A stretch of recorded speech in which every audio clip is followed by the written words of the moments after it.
Now, before anyone says anything, Connor, why are you making a winter forecast video in July? Well, 2 reasons. 1, I have free will.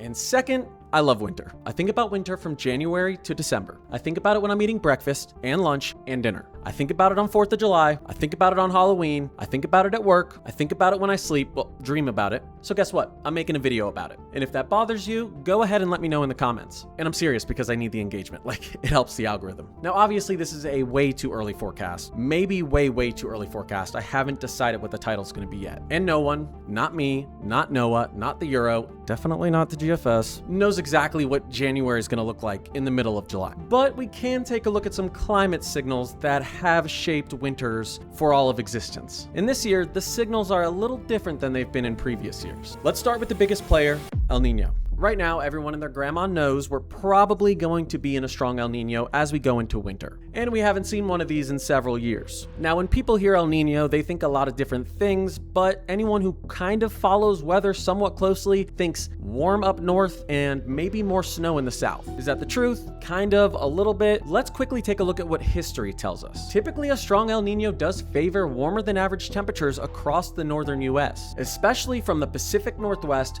through the northern plains, upper Midwest, and sometimes in the Great Lakes region. Meanwhile, the southern US usually trends colder. California, Arizona, New Mexico, Texas, and the Gulf Coast, even parts of the southeast.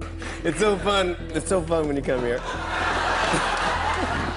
But here's what's important. This isn't necessarily an Arctic cold, and I mentioned this in my last video, but it's more of a wet cold. More clouds, more storms, more precipitation, more dynamic cooling. Not necessarily huge outbreaks of Canadian air, and there's a big difference. Because this is where El Nino can really shine. A much stronger subtropical jet usually forms that allows Pacific storms to stream across Southern California. And many times those storm systems push across the entire southern region of the US. Now, while we're a lot wetter in the south because of this, and we have a strong subtropical jet, well, our jet stream up north typically isn't doing as much. Hence, we get much drier in the northern tier states. The Pacific Northwest, the northern Rockies, the upper Midwest, portions of the Ohio Valley, parts of the Great Lakes region, they can be much drier than normal. But again, these are averages. They're not guarantees. So what does this all mean for snow? There are definitely a lot of people that hear El Nino and get very excited, especially through portions of the central to southern Rockies and across the south. They hear El Nino and they just think lots of snow. Well, of course, for a lot of northern areas, this definitely isn't true, at least more times than not. Many of these storms, especially early and late seasons across the northern states that typically would be snowstorms, end up being a little bit too warm and you get a bunch of ice or rain. No!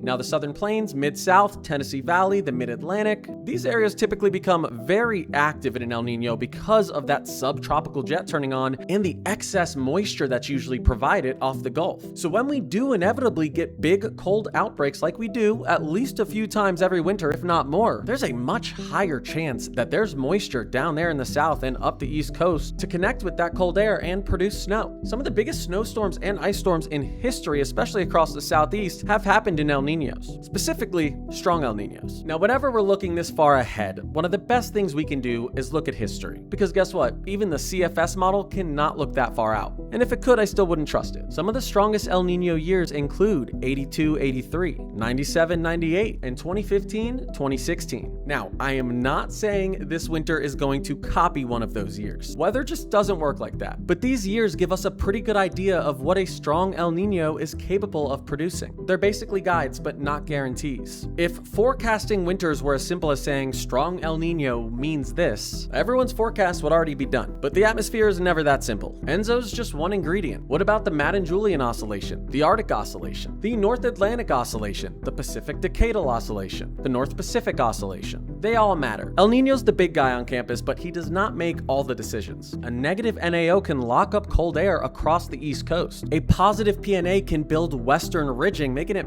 very hot out west, and eastern troughing, bringing storm systems to that cold air in the east if we have a negative NAO. Our AO or Arctic oscillation determines whether that Arctic cold air is bottled up or it's getting ready to break free. And these teleconnections usually determine whether a storm becomes cold enough for snow or ends up with cold rain or ice. That's why winter forecasting is so difficult and kind of why I love it. Now, one thing I like to do that maybe I shouldn't is I like looking at areas that have underperformed for multiple winters in a row. I know statistically every winter is kind of independent of the winter before it, but weather patterns evolve and shift and eventually long stretches or long droughts end. So if a region has historically been snowier than it's been the past few years, I may bet on that region a little bit more in my forecast. It paid off really well for me with my winter forecast last year. Also, this region has actually seen below average winters for something like 4 or 5 years now, maybe even more in some regions. They've really been in a snow drought. Well, I think that drought will actually change this year. Nor'easters. Yep, I put it there. I think the almighty nor'easter returns this year, and maybe not just once, maybe twice. And because of the Enzo cycle we were moving into, a lot of people said that was a dumb call. It turned out pretty good. Not everything was right with my forecast, but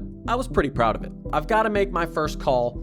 This is the I'll call it the way too early winter forecast. I think the southern US has a great chance of running wetter than average, and it doesn't take a genius to see that. I think Southern California and the Southwest are going to have a much better winter than they have in recent years. Texas and the Gulf Coast is going to get another opportunity this year for snow that moves pretty far south, maybe even approaching the Gulf. Not because I expect more amplified Arctic air this year, or even that I expect more Arctic air, but because the moisture's going to be there. And yes, I expect the South to run cooler, mostly because of dynamic cooling, but I also think the AO or Arctic oscillation may be a little unstable this year, and we may see some impressive negative dips. For the Mid-Atlantic, I really like the snow potential, but we need the NAO to cooperate. We need some blocking up there near Greenland to trap that cold air. And if it does, expect another good year for the Mid-Atlantic. By the way, the Mid-Atlantic, as we got into the early 2020s, experienced a good stretch of below average snowfall. But I think we go back-to-back good years and you guys actually see above average snow this winter. When it comes to New England though, especially northern New England, I don't know if you're going to be as lucky. I expect the Ohio Valley to have a pretty good year, but when it comes to the upper Midwest and Great Lakes region, not so much. And this may be no surprise to anyone, but the Northwest, I don't expect to have a great season, although I expect it to be much better than last year. Now for all my skiers and snowboarders in the Rockies, I think the Rockies in general are going to do pretty good, especially the central to southern Rockies. Now I haven't made any super risky calls with this forecast, like I will with my next winter forecast that I put out in a month or two. This is realistically right now how I would expect this winter to play out. I will say this though, sometimes strong El Niños can run very, very warm and try to ruin everyone's snow.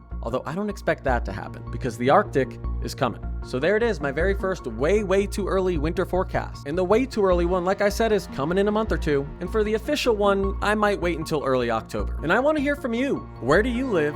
How do you think the temperatures will run in your area this winter? And do you expect above or below average snow? Let me know down in the comments. If you're new here and love weather as much as I do, subscribe, hit that notification bell so you're notified every single time I upload a new video. I also live stream a few times a week and upload forecasts in the form of shorts. And you can join me on Discord if you want daily updates. Just click the link right down below to join Connor's Climate Corner on Discord. It is completely free, for you at least. It's not free for me. Thank you so much if you've made it this far. I really appreciate you watching, and I'll see you in the next live stream or in the next video. See ya.